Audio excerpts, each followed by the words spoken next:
Hey guys, welcome back to my channel, Tori and Realty. So today I have managed to get you guys a tutorial on how to do the ProctorTrack onboarding process. So stay tuned.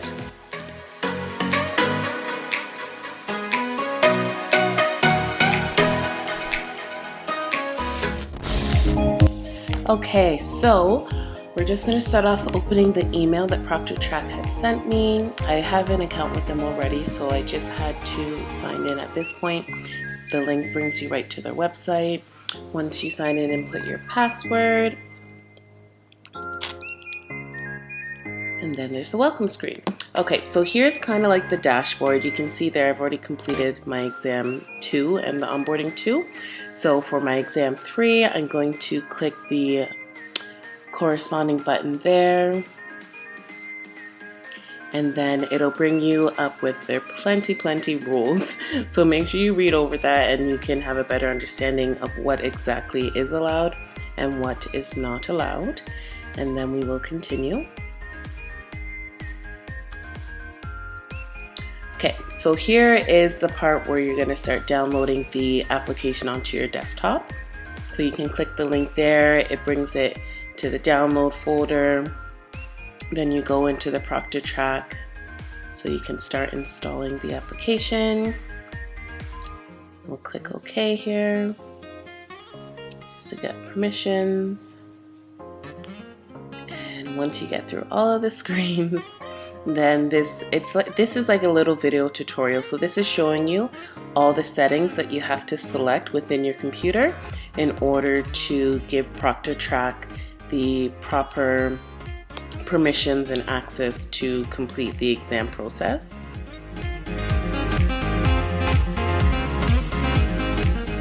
So they give you a little tutorial there of each selection that you need to make, so you can just pull up your settings corresponding, and as you see the tutorial you can just click all those things, and then we will continue.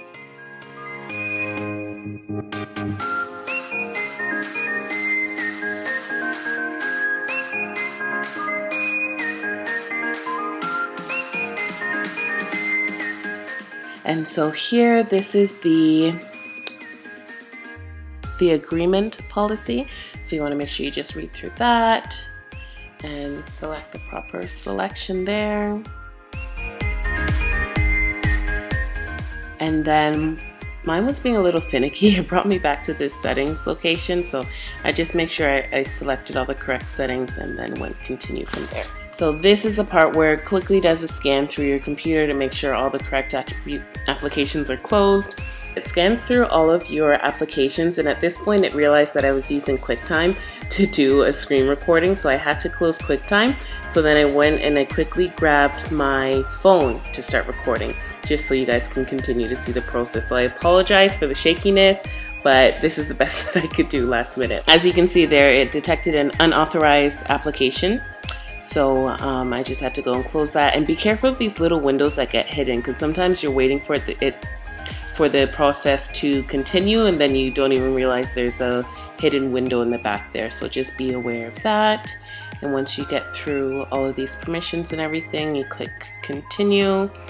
And then it was showing me this screen again. I'm not too sure why, but after a few times of clicking through, I finally had it a go. Okay, so now this part is the facial recognition. So you need to put your face and turn left and turn right. I'm speeding it up a bit. As you can see there, the picture that it took of me, it had my phone, so I had to do it again so that the phone wasn't in the picture. But this is how they do the facial recognition. You do your front, to the left and to the right, and then you say yes. And then the next part now is of your photo ID. So make sure you have that ready.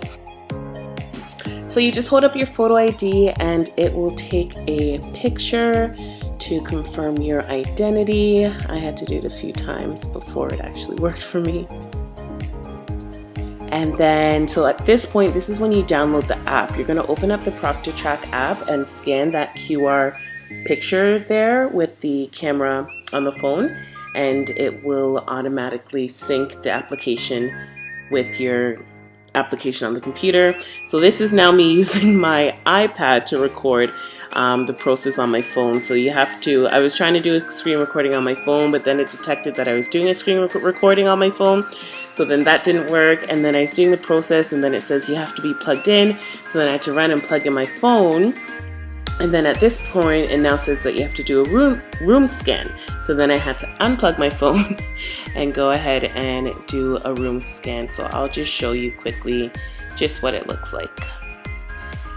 So nothing exciting, you just keep turning around until the 20-second recording is done, and it will stop automatically.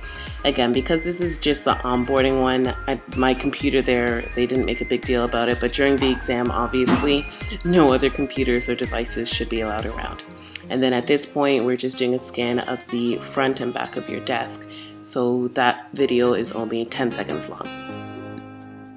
And then you'll get this screen saying verification completed, and then you can say end proctor tracking.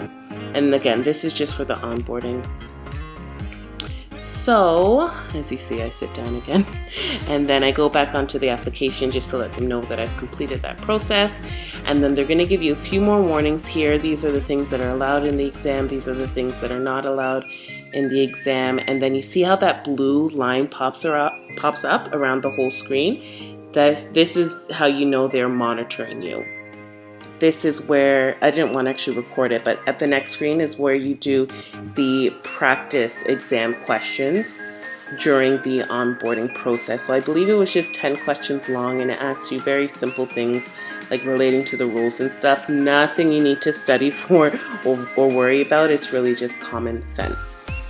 Okay guys, so that's a quick video. It was really hard to do with the technology involved, but hopefully it can help you guys have a better understanding of what the onboarding process looks like. The whole process should really take between like 10 to 15 minutes. It shouldn't be too long, but depending on if you're having technical difficulties or not will determine the true length of that. But if you have any more questions, feel free to reach out to me, put a comment below, or send me a private message, and I'll do the best that I can to help you guys. Thanks for watching Tori and Realty, and I'll see you in the next video.